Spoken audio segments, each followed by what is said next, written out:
listeners, to the Biz Blend podcast, where we explore the ideas, innovations, and individuals transforming the way we do business. I'm your host, Sana, as always, and listeners, today's conversation is not just about inclusion, it's about innovation, sustainability, and human potential. And our guest is Brooke Garren. She's a neurodivergent entrepreneur, speaker, and licensed clinical social worker who is reshaping the way we support neurodivergent people in therapy, education, and also the workplace. From growing up in poverty to founding two impactful businesses, Uniquely You Behavioral Health and Affirming Minds Coaching and Consulting. Brooke's story is one of resilience and bold systems change, listeners. And she's not here to check a DEI box. She's here to challenge how businesses operate, who they serve, and how we define success. So grab your notepad, maybe your to do list or anything, your journal, because this episode goes beyond awareness into action. Let's dive into the business case for neurodiversity, creating inclusive companies that thrive with none and the other Brooke Garren. So, Brooke, welcome to the show, and I'm really, really honored to have you here with us. Thank you. Yeah, I'm excited to be here. Okay, let's understand about the neurodivergent affirming workplace. So, what does it really mean to create a neurodivergent affirming workplace? Not just a compliant one. Yeah, absolutely. So, I think we have to kind of start with some clarity for the listeners who may not be super familiar with the word neurodiversity. So, neurodiversity, is that natural variation in how our human brains process information, how we're interacting with the world, and really how we experience the environment. So, a lot of times when people talk about neurodiversity, their minds go to autism or ADHD.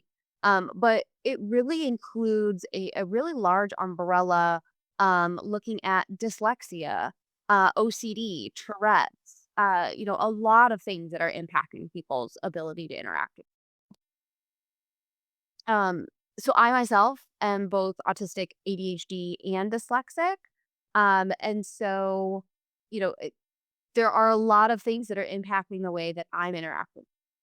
Uh, Um, So neurodivergent people, we're not broken. We are, um, we aren't failed versions of the neurotypical employee, right? And so neurotypical, those are people whose brains kind of fall into the societal normal. So they don't have, one of those.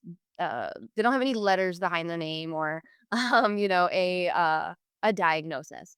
Um, but, I think what's really important is that a lot of the things that come into one of those neurodivergent diagnoses is that we really bring unique strengths to the table, um, whether that be pattern recognition, hyper focus.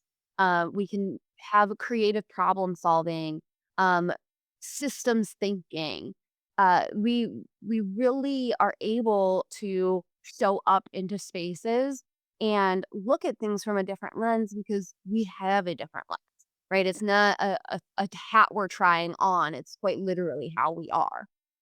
Um, so when it comes to numbers, right?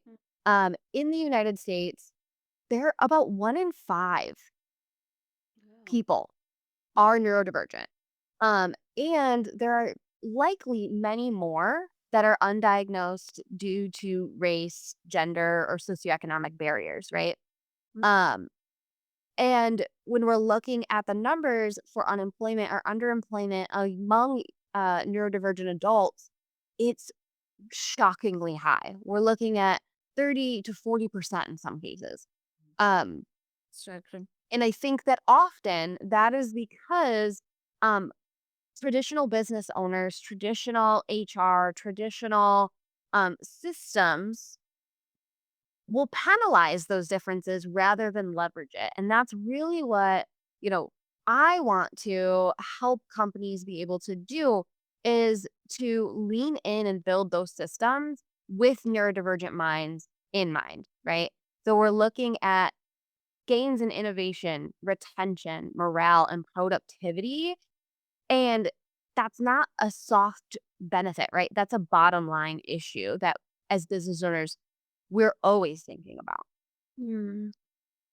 Um, so we've seen that there are actually cases that can be made by really large companies who are leaning in. Um, so JP Morgan Chase's Autism at Work program Mhm. saw a 48% productivity boost um, and increased quality metrics when they hired autistic analysts, right? We're looking at that pattern recognition, that hyper focus, right? Like these are when we put people in places that it is their thing, right? We leverage that. We, as the business owner, benefit, but so does society and so does that individual.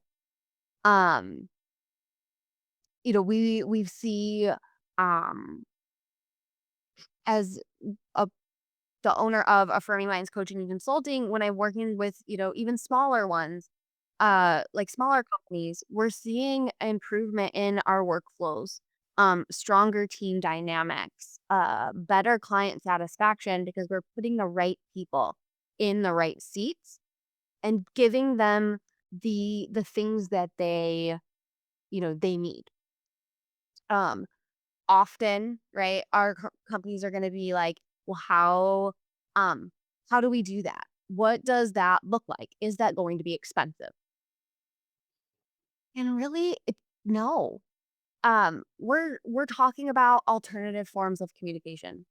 Mhm. We are looking at focused outcomes, right? Those KPIs, um, that are actually written, that are actually followed.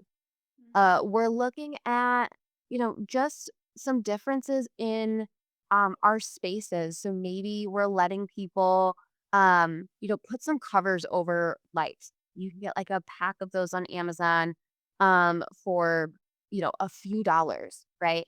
We're looking at potentially this could be a large cost, but switching from traditional light bulbs to LED. But then we're also looking at leveraging what are some of those, uh, you know, grants or tax rebates that we can get for switching to, um, an eco-friendly uh, version. Mm. Yeah, right. Understood. Um, yeah, yeah, and I really think that it's important that we identify that really there's an even bigger financial cost Mhm. of inaccessibility, right?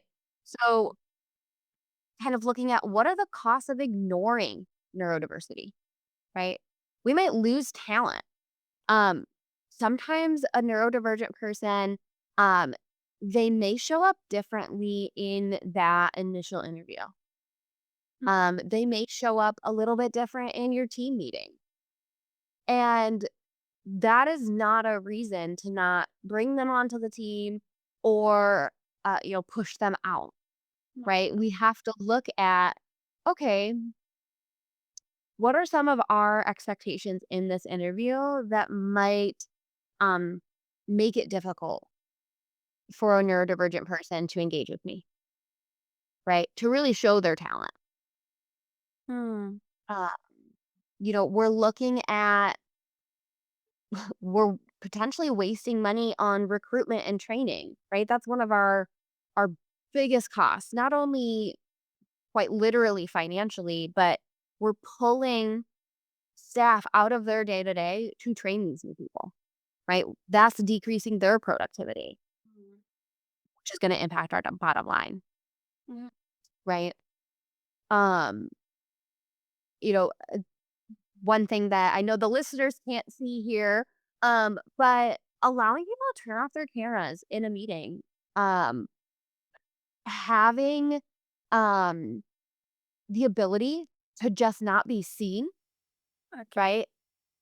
That can be, um, that can be a big thing for people. Um, and, you know, it's not because they're not engaged, right? We're very much engaged.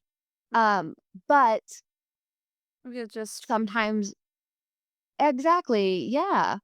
Yeah, without we're being just very conscious or feel mhm, that consciousness that, everybody is looking. mhm, exactly. Yeah. And uh, you mentioned, Brooke, that you are navigating ADHD and autism, but you have also built two successful businesses.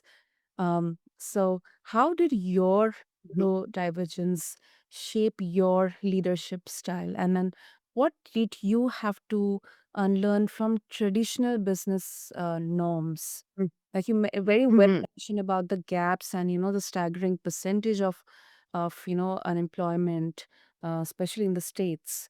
So what's your thought on this? Yeah, absolutely. Um, I think that, in many ways, my neurodivergence has, uh, really shaped everything. From my, willingness to fight some of the norms, right, or push back on them, because I have, um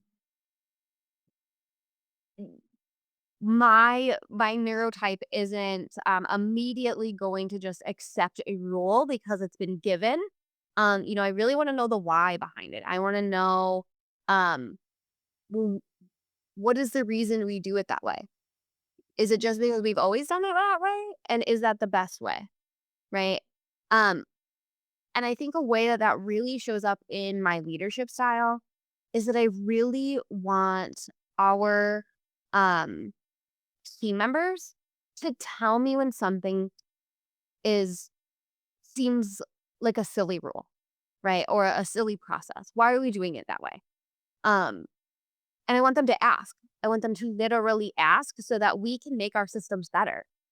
Sometimes we're just doing it because that's what seemed easiest at the time, or that was the way in which I viewed it. And then, they come in with a different perspective and they say, I think that, we can take out 2 steps here, or, we can save some time over here or some money over here. And without ensuring that our staff are coming and comfortable with that, that could cost not only, um, time, but it can cost us in, our P&L, right? We're looking at, "Hey, Brooke, we don't need to buy this.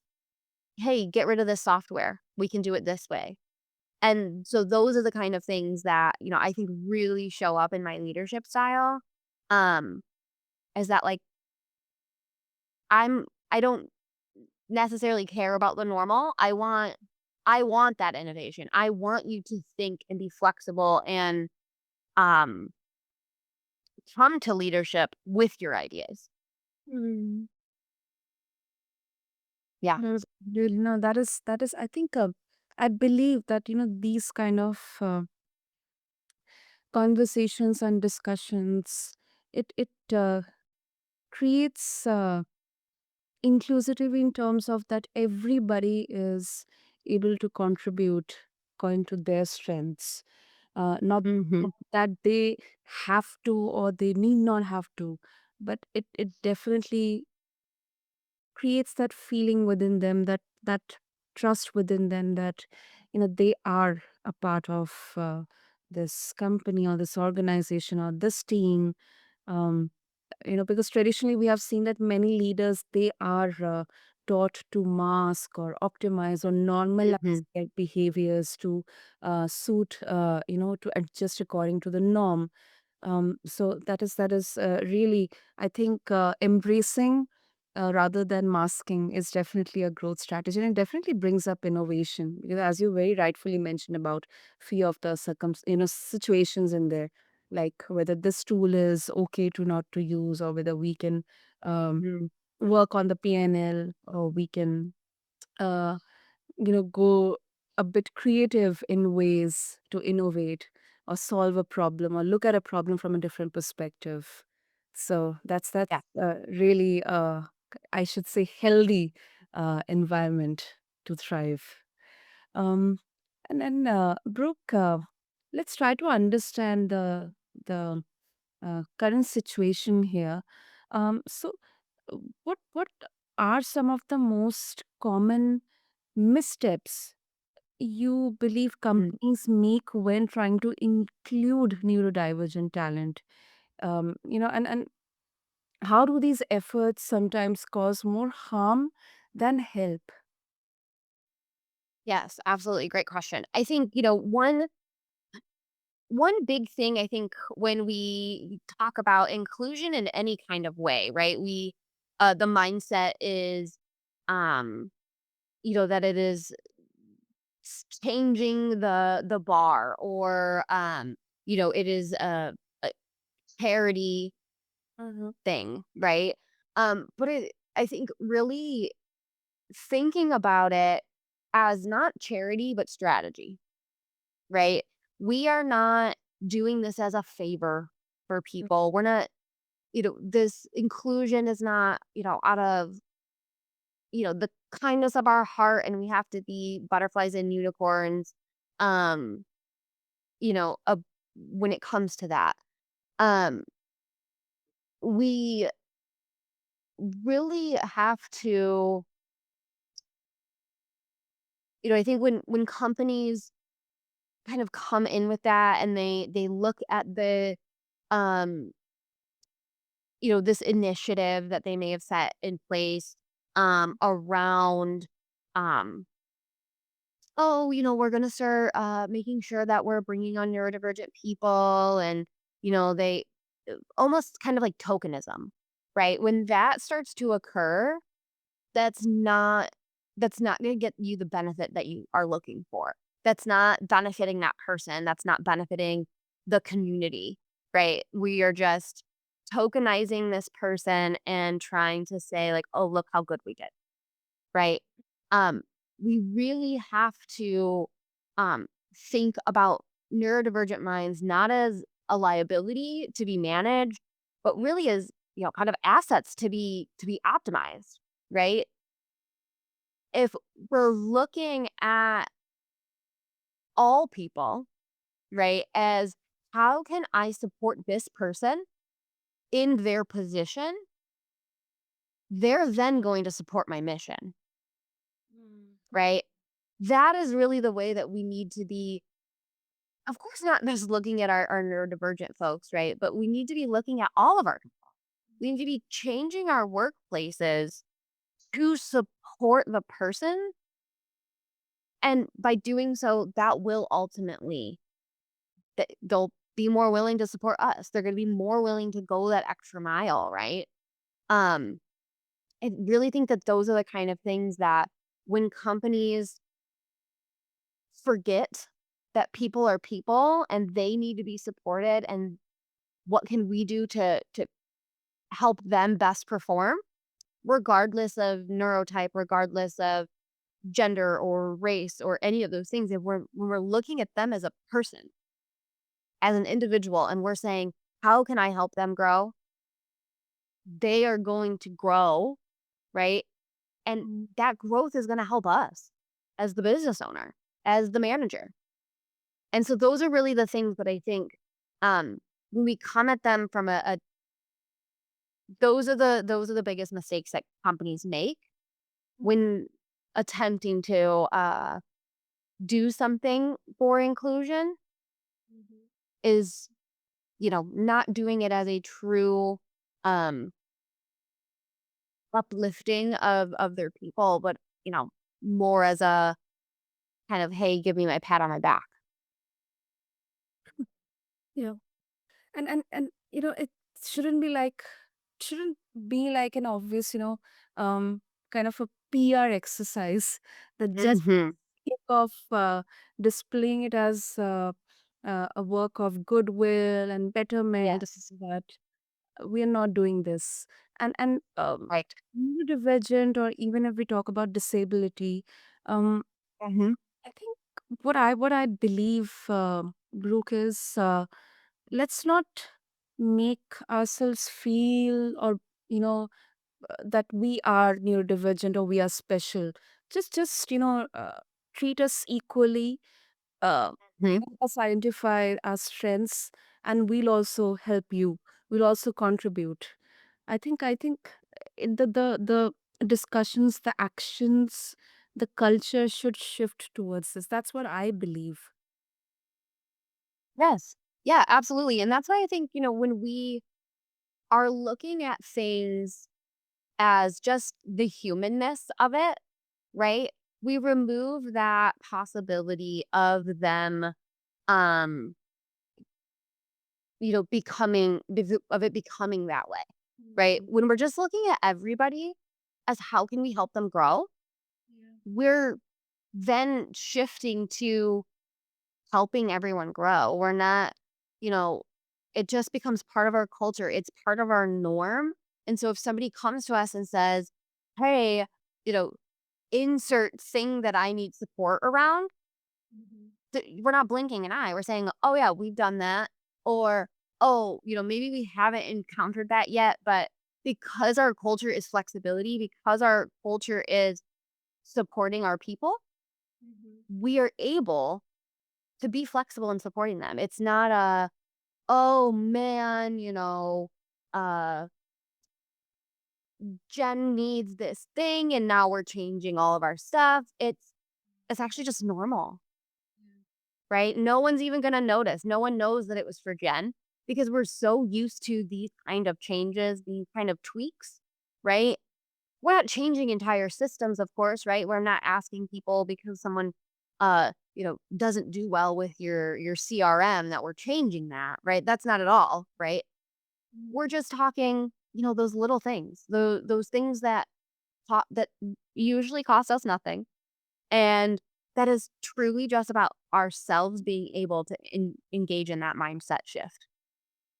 True. Right. And also, let's talk about the numbers, Brooke. You train companies on system-wide transformation. Yeah. So any particular case study that you would like to share with some data or results that you have seen that prove that inclusive systems, they are more profitable? Mhm. Yeah, I mean, I think honestly, my company, Uniquely Behavioral Health, is an excellent example um from that standpoint. In this current workforce, the average length of time that a person is staying with a company is 2 years. We have not had um turnover that would be expected. Last year we theoretically should have had like a mass exodus based on the data. Um, but we don't. We have very happy staff. We have staff who, are wanting to grow with the company. They're fully bought into our mission and vision because they know at the end of the day that leadership has their back. That Mm. if they come and they need a thing, as as long as we can figure it out, we usually will. There is no shortage of our staff culture being willing to support each other, right? And that I think we have been able to grow very significantly, but very intentionally. And our staff is very much aware that we hire for fit, right? We hire those people who, um, at their core, they're neurodivergent affirming. who at their core, they are, wanting to be in an environment that is going to not only support them, but to allow them to support their peers. Um, we have been able to really not lose, um, any of our staff that didn't kind of self-select out, very quickly. Um, and so it's been very, I think very telling when I sit in rooms with other group practice owners and their biggest issue often is turnover. They're like, people are leaving in 6 months, in a year, in 2 years, and they don't know what to do. They don't know how to keep people. And often when we get down and we have those nitty-gritty conversations, it's a lot of, "Well, this is how I imagined and this is what I want," and trying to shove people in that. And so, I really think that, Uniquely You Behavioral Health is um, a great study for, um, being in an inclusive workspace. Absolutely. Absolutely. I think that's really a great example of this. Um, um, uh, and Brooke, before we wrap up the conversation, if our listeners they would like to connect with you and also explore more about uniquely you behavioral health and also affirming minds, coaching and consulting, and your work around this, what will be the best way? Yeah, absolutely. Uniquelyoubehavioralhealth.com is where they can find, information about my practice. Um, You can also just go there and you'll find a link to affirmingmindscoaching.com. You can also reach me at my email, which is brooke at affirmingmindscoaching.com or brooke at uniquelyu.email. So either of those, they, would be able to reach out to me, whether that is looking at helping their organization become affirming, accessible, in a strategic manner, or they're looking, just for more information on neurodivergence and potentially connecting with someone in a therapeutic sense. Absolutely. I'll make sure to have all the links in the show notes. And Brooke, thank you. Thank you so much for bringing such a depth, clarity, courage with your simple way of explanation. I really loved that. And of course, your lived experience, then your entrepreneurial journey, your clinical wisdom. I think they all give us a powerful lens to rethink business, not just as a machine of profit or numbers, Yeah. but also as a platform for belonging and brilliance. So, thank you so much. Yes, thank you. And to all the listeners, if you are leading a team, building a business, or you are simply navigating your own identity, I would love to share that inclusion is not charity, it is a strategy, as Brooke helped us understand during this conversation. And if you loved this episode, share it forward, leave us a review, and also connect with Brooke and explore more about her work. Just refer to the show notes along with this episode. Until then, this is Blend. Stay curious, stay kind, and keep building better. Thank you.